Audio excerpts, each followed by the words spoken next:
Good morning, everyone. If you have not yet heard, this week's theme is strength. Strength does not just mean being physically strong, but also mentally resilient. If you know me well, you would know that I am very sensitive.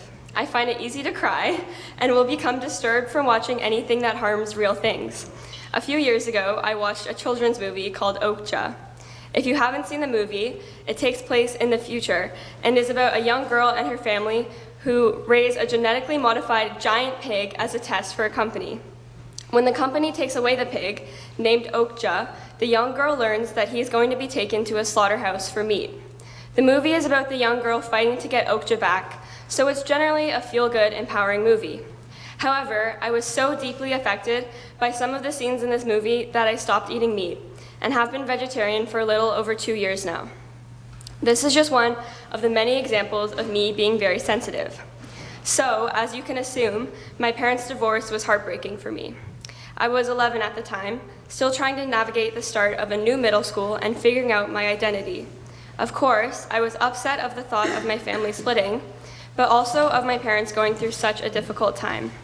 I wanted everyone to be happy and would spread myself so thin trying to make sure of this. It was hard for me, but I got through it, and I came out more resilient, mature, and emotionally aware. I learned that you need to focus on your own happiness before you can help others, and that good things can come out of hard times. I am happy that my parents are happy and would not want it any other way. Years later, I am grateful that my parents decided that they shouldn't be together. Life goes on, and I learned a lot about love and loss. I can confidently say that I became stronger from this. Growing up, people would always label me as just sensitive and talk down to me as if it's a weakness. This year, my mom sent me an article about highly sensitive people, which can be shortened to HSP. I knew immediately that I am an HSP, but was surprised that many other people in the world have the same sensitivity levels as I do. Around 20% of the population are HSPs. For my whole life, I thought that being sensitive was a sign of weakness. I would always be embarrassed to cry in front of people, hoping that they wouldn't see me as weak because of it.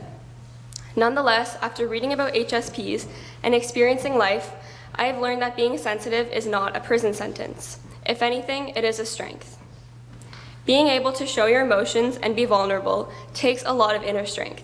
In fact, highly sensitive people can have more awareness of the way people are feeling around them and can have more creativity, be more empathetic, have more appreciation of the world, more intuition, and more passion about strong beliefs. You can be sensitive and strong at the same time, and when you believe that you can depend on yourself for strength, you will rise to the occasion. Strength to me is also being able to be yourself. When I was in middle school, I struggled to find my true identity. I would act differently around different people, dress and have interests in things that I thought would help me fit in. However, as time passed, more and more of me started to show, as I realized that I can't change the way I am. One of the most liberating things that I have learned in my life is realizing that I don't have to change who I am for anyone. If I need to change to fit in, then I am in the wrong crowd. This summer, I worked as a camp counselor at summer camp. One day, we were eating snack outside, and one of my 4-year-old campers named Harper turned to me and said, "I like these blueberries. I like what I like, and I don't like what I don't like." At that moment, I thought, wow, this girl really just solved so many problems in such a simple statement.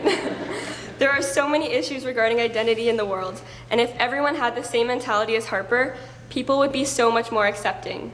You like what you like, and you don't like what you don't like, and that's that. So why should we feel like we need to conform our likes into what other people like? Express yourself and be who you are.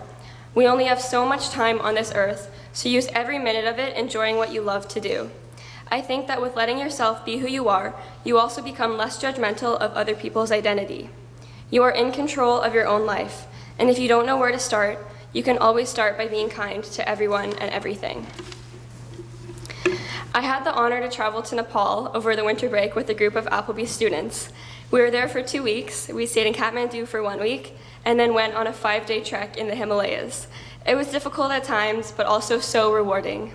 One thing that I noticed there was that the people were so friendly.